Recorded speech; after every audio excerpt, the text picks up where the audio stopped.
Welcome to my channel. My name is Lauren and I'm self-converting my Ram ProMaster to live, travel, and work in full-time on the road. In today's video, I'm going to show you how I installed my furring strips on the walls of my Ram ProMaster using Plusnuts. But first, I have two quick callouts. The first one being to check the timeline of this video for time codes to allow you to jump around to different sections of the video. And secondly, to check the description box below for affiliate links or products and tools I used. With that, let's get started. The most common reasons why people do use furring strips in their van build is to provide the structural foundation that they can attach their walls and their cabinetry to. Also, it creates space back here for them to put insulation and to run any wires necessary behind the entire build itself. Although furring strips have a lot of purposes, you will see that some people opt out of using them to save on space, money, materials, and weight. So instead they attach their walls and their cabinetry to the metal of the van, whether it's by gluing or screwing to the metal. In my opinion, that requires a little bit more stencil work and more planing in advance, so I thought that the furring strips would be the easiest route to do now and to work with for the remainder of the build. During the planning stages of your furring strips, you are going to find dozens of different ways that people have done the furring strips in their van across the internet. So my recommendation to you is to really take your time thinking about your specific build. So you want to consider things like your wall transitions, the placement of your cabinetry, the height of your cabinetry, and think about all those little fine details so that you know what's going to work best for your specific blueprint.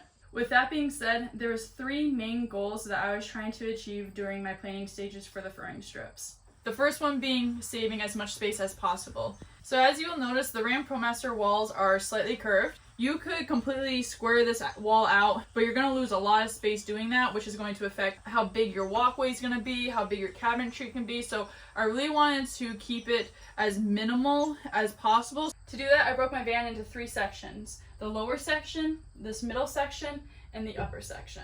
I wanted my lower section to be completely squared so that I wouldn't have to worry about curving the backs of all my cabinetry in order to make it sit flush against this furring strip. Since the height of my lower cabinets would be coming up to about this point, I did have to stop this lower vertical just shy of the height of the cabinet, because if I would have continued it as one continuous board like I am here for my floor to ceiling unit, right at this point where the top of the cabinetry would be, it's curved out just enough that my cabinet would be pushed off of the wall and it wouldn't be flush to this furring strip.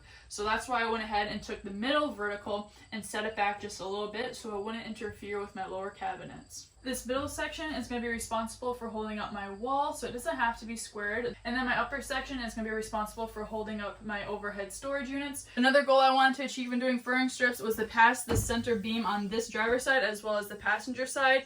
As you can see, this is the part that sticks out the most on the van wall. My solution for passing the center beam was to use 3/4 inch furring strips. Up here on the upper section, I only needed one to pass that. And then down here, I did need two of them. If you run into the issue that it is hitting the center beam, or if you just don't want to deal with building out furring strips, the way to avoid this is to create a box around this. You can build your cabinetry out around it. You could router or sand sections of your cabinetry that's sitting against this so it's nice and flush. And then another thing that I really didn't want to do is to drill directly into my van.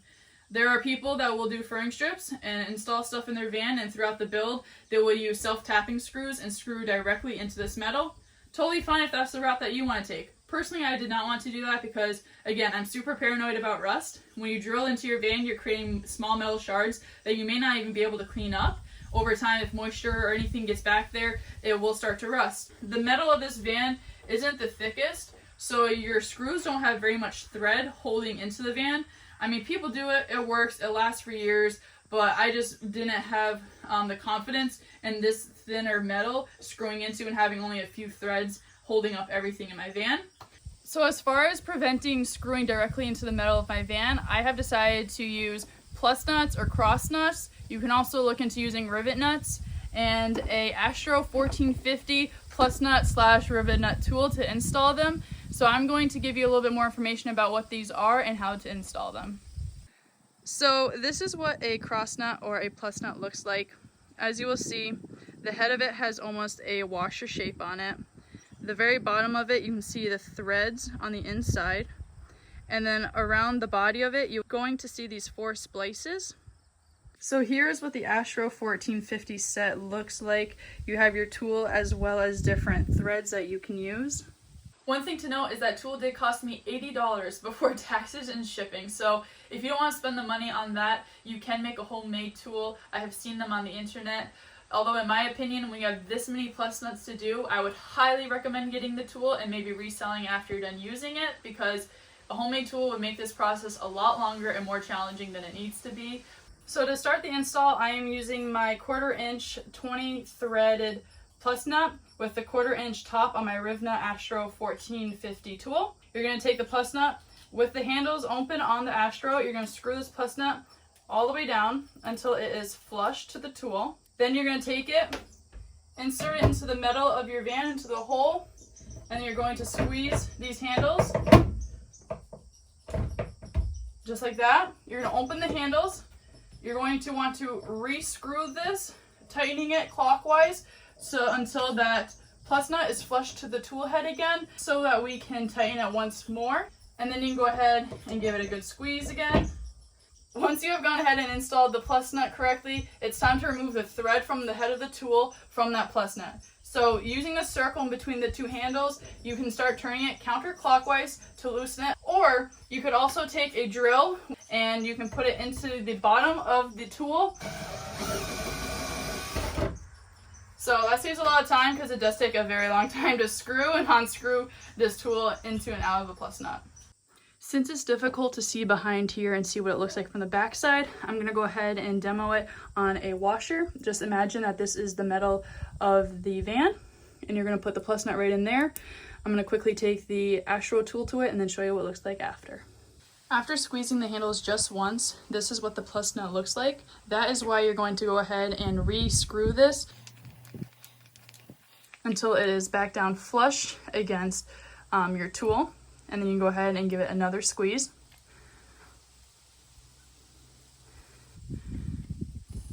This is what the back looks like. You can see where it gets the name cross nut. So it's giving you a longer thread to go through than just drilling directly into the middle of your van.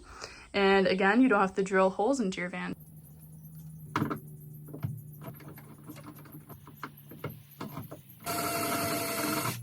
Now, one thing to note when installing these plus nuts is you do not want to make it too tight, because then you're going to damage the threads in the plus nut and your bolt is not going to go into that hole.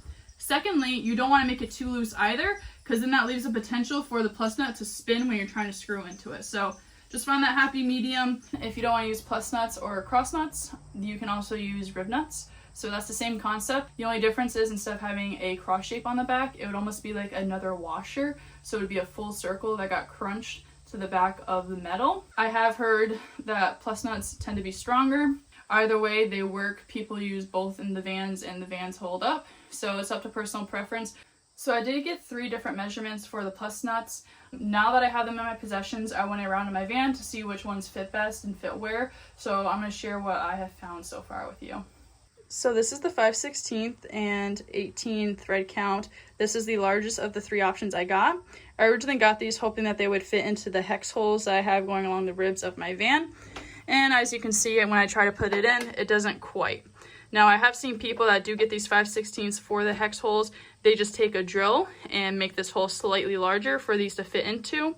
I've also seen people try to hammer them in sometimes. That also causes denting and deforming of the ribs, so I'm choosing not to do that. You could also get, if you didn't want to use plus nuts and you want something that fit in there really well and snug, there are hex-shaped riv nuts that are M8. I'm not using them, but I have heard that they fit into this hole. Now, this does fit into the larger circles around your van. See, there's small and then a large one. They do fit in pretty good. There's not very many of them, so in the end, I'm deciding to return these ones. Now, this is the 1/4 inch 20 thread count that I was planning on using in these small holes throughout the van. As you can see, it doesn't fit, so instead, I'm deciding to use these ones for the hex hole. It goes in. It is a little bit loose, but it's still going to be secure once it pinches in on the back.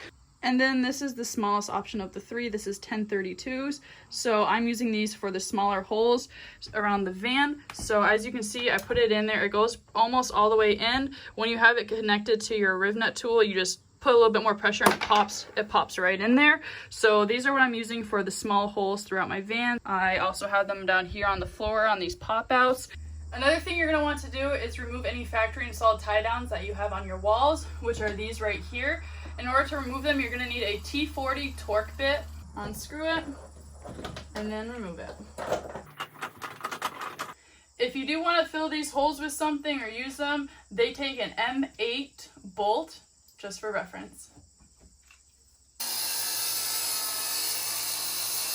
So I am using a 3/4 inch Baltic birch plywood to cut my furring strips. My furring strips are going to be 2.5 inches wide. I'm choosing to do plywood just because it expands and contracts a lot less compared to a solid piece of wood over time during heat changes and things like that.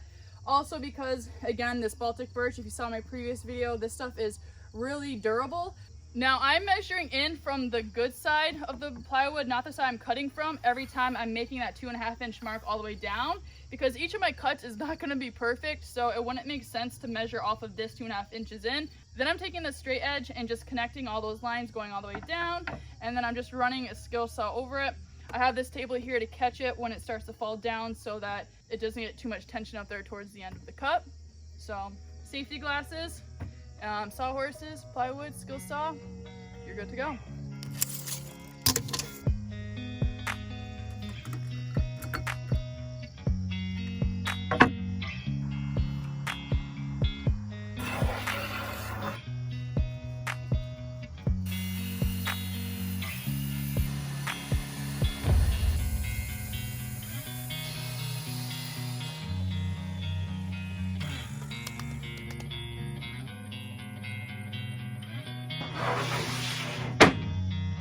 Alrighty, as you can see, I got my furring strips all cut out. So now it's time to get the length that I need for my horizontal strips, cut them to that size, and get them up on the wall.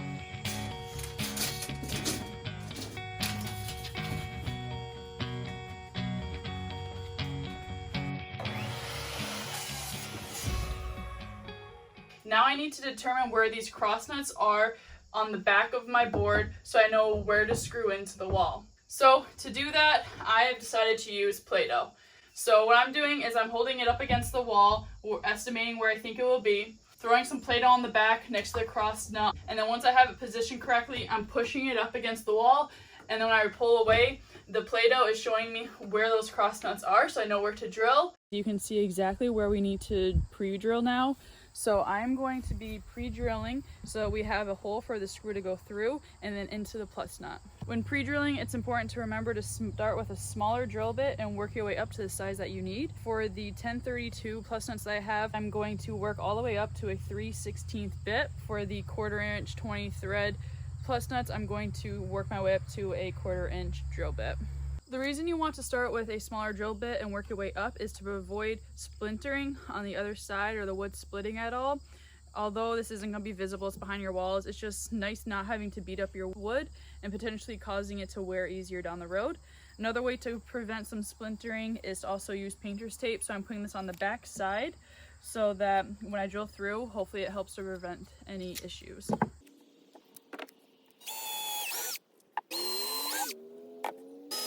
Once you've gone ahead and screwed through them, go ahead and change your bit. You can take off the Play-Doh at this point. Make sure you stay square to the board when you're drilling, otherwise the angle of the screw won't line up with the plus nut. Just for reference, this was the first hole I did for the furring strips, and I used a 3/16 bit at the first time instead of working my way up. As you can see, it's splintered pretty badly. And then this hole right here is the one with me working up to a larger bit and using painter's tape. So that is definitely a lot better than that first go. It's time to go ahead and install this permanently into your van. So to do that, I am using machine screws. So for my 1/4 inch 20 thread, that is the exact same dimensions I'm using for my machine screws.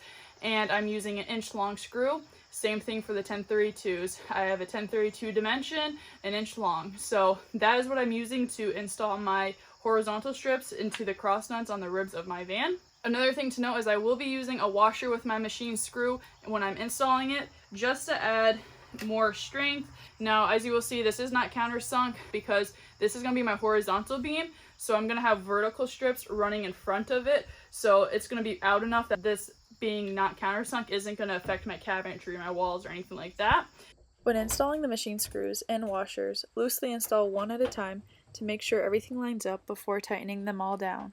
If your screw is not going in straight, do not force it. If you're feeling resistance, I would stop and reevaluate what you're doing and make some changes, because that will cause the plus nut to start spinning, and at that point you're going to be screwed. Once the plus nut starts spinning, you can't make it stop. You can drill it out with the drill, but you can't really insert another one into the hole, because by drilling it out, it really damages the hole that it's in, and it won't be as secure the second time around. When it comes to the placement of your horizontals for this upper section, this part of the rib starts to angle outward, so you want to set the board just below before it starts to angle out so that your screws can go in straight to the plus nut. For the middle beam, I did it pretty central. I put machine screws pretty much down the center line. And then for the bottom one, you're going to want to have your screws closer to the bottom of the board so it can sit flush against these pop-outs back here. These horizontal strips are super secured. They are not budging whatsoever. Now you will notice on the ribs of the van that there are multiple factory installed holes that you could use for your plus nuts. As you'll notice, I did not use every single one. I did about every other, every two. Doing every one would be overkill. And having that many screws, if you were to do every one, would really limit where you can put your vertical beam on top of the horizontals. So just something else to keep in mind. Alrighty, now I have all of my horizontal strips up on the wall, so it is time to start working on the verticals. I am starting with the upper cabinet section. I took my Kreg jig pocket hole tool and drilled 2 pocket holes into the bottom of this wood. So to install it from here, you're going to slide that wood piece up into the hole that's provided, and then in between these 2 wood pieces, I'm applying this Tight Bond 2 premium wood glue. And then to secure it even more, I'm using these Kreg jig screws that are 1 1/4 inch long. That is what's recommended for using wood that is 3/4 inch. I would recommend using Kreg jig screws for all pocket hole joints because the head of the screw is larger, which makes it less likely to go through the board when drilling or putting it under pressure.